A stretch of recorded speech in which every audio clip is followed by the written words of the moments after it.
আসসালামু আলাইকুম। ওয়াইফাইয়ের QR code scan করে অন্য সবাই কানেক্ট করতেছে। তো অনেকের ক্ষেত্রেই দেখা যায় যে এই সমস্যাটি হয় যে আপনি একজনকে পাসওয়ার্ড দিয়েছেন, বাকি সবাই আপনার ওয়াইফাইয়ের কিউআর কোড স্ক্যান করে পাসওয়ার্ড বের করে তারা কিন্তু ওয়াইফাই চালাচ্ছে। এই দিকে দেখা যায় যে ওয়াইফাইয়ের স্পিড কমে যায়, আপনি ঠিকমতো ওয়াইফাই ব্যবহার করতে পারেন না। এই জন্য অনেকেই কিন্তু আমার কাছে এই ভিডিওটার জন্য রিকোয়েস্ট করেছিলেন যে এমন একটা ভিডিও বানাতে যাতে আপনার ওয়াইফাইয়ের যে কিউআর কোড এইটা স্ক্যান করে অন্য কেউ যাতে আপনার ওয়াইফাইয়ের পাসওয়ার্ড বের করে চালাতে না পারে। তো সেই জন্য আজকের এই ভিডিওটা বানাচ্ছি। তো ভিডিওটি যাহারাই দেখছেন এইখানে একটু মনোযোগ দিয়ে দেখবেন, তাহলে আমি প্রত্যেকটা স্টেপ আপনাদেরকে বুঝিয়ে দেব। এবং এইখানে যেহেতু কোনো প্রকার ভুল করলে চলবে না, তাই ভিডিওটা না টেনে শেষ অবধি দেখুন। এবং আপনি যদি এখনও আমাদের চ্যানেলটিকে সাবস্ক্রাইব না করে থাকেন, অবশ্যই চ্যানেলটিকে সাবস্ক্রাইব করে পাশে বেল আইকন অন করে দেবেন। তো আমি রয়েছে আলমগীর আপনাদের সাথে, আপনারা দেখছেন দ্য এসএ টিউটর। চলুন শুরু করা যাক। আপনার রাউটারে অন্য কেউ যেন আপনার অনুমতি ছাড়া ওয়াইফাইয়ের কিউআর কোড বের করে যেন ওয়াইফাই ব্যবহার না করতে পারে, এই জন্য আপনাকে কিন্তু অ্যাক্সেস কন্ট্রোল বলে একটা অপশন রয়েছে আপনার রাউটারে, সেটা কিন্তু ইনেবল করতে হবে এবং সেইখানে সেট আপ করতে হবে। তো প্রত্যেকটা রাউটারেই কিন্তু এই অপশনটা রয়েছে। এই জন্য আমি এই ভিডিওতে আপনাদেরকে TP-Link-এর C54 এই রাউটার থেকে দেখাবো। কিন্তু আপনি যদি আসলে প্রসেসটা বুঝেন, সেটিংস জাস্ট 19-20, আপনি কিন্তু বিষয়টা বুঝলে আপনি কিন্তু আপনার রাউটারে সেট আপ করতে পারবেন। তো এর জন্য আপনাকে যে কাজটি করতে হবে, আপনি সবার প্রথমে গুগল ক্রোমে চলে আসবেন। ক্রোমে আসার পর এইখান থেকে আমার যেহেতু TP-Link রাউটার, আপনার যে রাউটার আপনার সেই আইপি এইখানে আপনার অ্যাডমিন প্যানেলে লগ ইন করার জন্য টাইপ করতে হবে। TP-Link রাউটারের জন্য এই জায়গায় আপনাকে টাইপ করতে হবে 192.168.0.1। এটা টাইপ করে আপনি এন্টার করবেন। এন্টার করলেই দেখতে পারবেন আপনার সামনে TP-Link-এর অ্যাডমিন প্যানেল ওপেন হবে।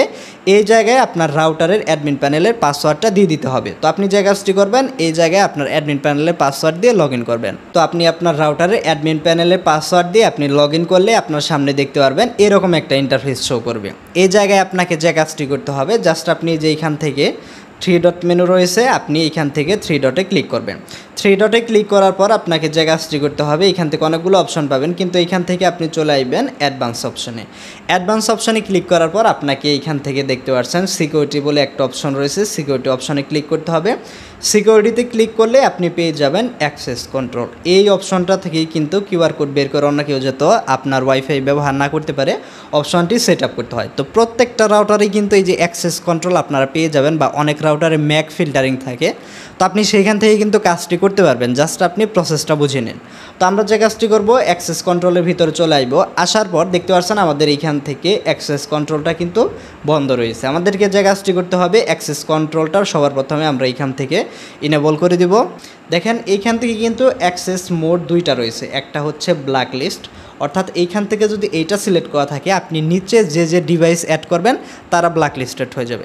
কিন্তু আমাদেরকে এই জায়গা থেকে হোয়াইট লিস্ট করতে হবে। তো আমি আপনাদেরকে জিনিসটা বুঝিয়ে বলছি, সেটা হলো এইখান থেকে আপনি দেখতে পাচ্ছেন হোয়াইট লিস্ট অপশন। এই অপশনে যদি আপনি ক্লিক করেন, ক্লিক করার পর এই যে অ্যাড বলে একটা অপশন পাচ্ছেন। অ্যাড অপশনে ক্লিক করার পর এইখান থেকে যে যে ডিভাইস আপনি এইখান থেকে অ্যাড করে দিবেন, আপনার ল্যাপটপ, কম্পিউটার, মোবাইল যেগুলো অ্যাড করে দিবেন, এইগুলা বাদে অন্য কেউ কিন্তু আপনার রাউটারে কানেক্ট হতে পারবে না। অর্থাৎ এইখান থেকে আপনি যাদের যাদের ফোন এইখান থেকে অ্যাড করবেন, এগুলা বাদে অন্য কেউ কিন্তু আপনার রাউটারে যুক্ত হতে পারছে না, অর্থাৎ বাকি সবাই কিন্তু ব্ল্যাক লিস্টেড।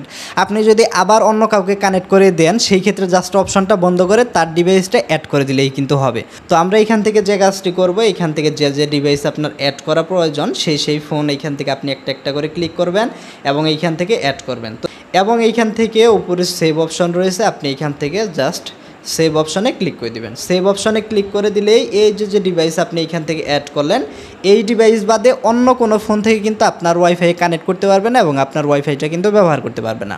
তো এইখানে কিন্তু আমাদের সেট আপটা হয়ে গেছে। এখন এইখানে আপনাদেরকে কয়েকটা কথা বলে দিই, সেটা হলো এইখানে যেসব ডিভাইস আপনি অ্যাড করবেন, প্রত্যেকটা ফোনই কিন্তু আপনার ওয়াইফাইয়ের সাথে কানেক্ট করে নিয়ে তারপরে কিন্তু আপনি এখান থেকে সবাইকে অ্যাড করে দিবেন, তারাই আপনার ওয়াইফাইটি ব্যবহার করবে। বাকি সবাই কিন্তু অটোমেটিক ব্ল্যাক লিস্টেড থাকবে।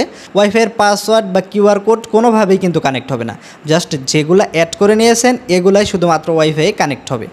এখন এই ক্ষেত্রে আমি আপনাদেরকে বলে দিই, ইন কেস যদি অন্য কোনো ডিভাইস আপনার এইখান থেকে কানেক্ট করতে হয়, সেই ক্ষেত্রে আপনি এখান থেকে হোয়াইট লিস্ট অপশনটা আপনার আবার ওই জায়গায় লগ ইন করবেন এবং হোয়াইট লিস্ট অপশনটার জায়গায় আপনি ব্ল্যাক লিস্টটা সিলেক্ট করে অ্যাক্সেস কন্ট্রোলটা বন্ধ করে নেবেন। তারপর আপনি কোনো ডিভাইস যদি কানেক্ট করার প্রয়োজন হয় তখন কিন্তু কানেক্ট করতে পারবেন। জাস্ট পাসওয়ার্ড দিয়ে কানেক্ট করে নিয়ে আবার আপনি জাস্ট হোয়াইট লিস্ট অপশনে এসে সেই ডিভাইসটা আপনি ওই জায়গায় কিন্তু অ্যাড করে নিতে পারবেন। যদিও বিষয়টা একটু ঝামেলার, কিন্তু আপনি যদি এই বিষয়টা শিখে যান তখন কিন্তু আপনার কাছে এটা আর ঝামেলা মনে হবে না।